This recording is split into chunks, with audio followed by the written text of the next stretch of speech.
अस्सलाम वालेकुम। डॉक्टर अमजद जी मैं अपनी नई वीडियो के साथ हाजिर है यूट्यूब चैनल के साथ।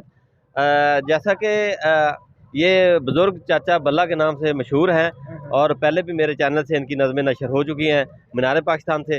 इस वक्त इन्होंने नई नज़म एक तैयार की है, ज़बरदस्त नज़म तैयार की है। आइए इनसे सुनते हैं, सुनाए जी।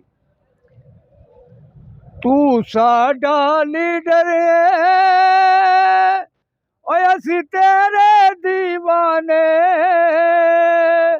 तू मुल्क बचाना है असी तेरे परवाने। इस मुल्क ते चोरां ने हुकूमत जे बनाई है, असी इन्हां नूं नसाना है तेरे नाल चल चल के।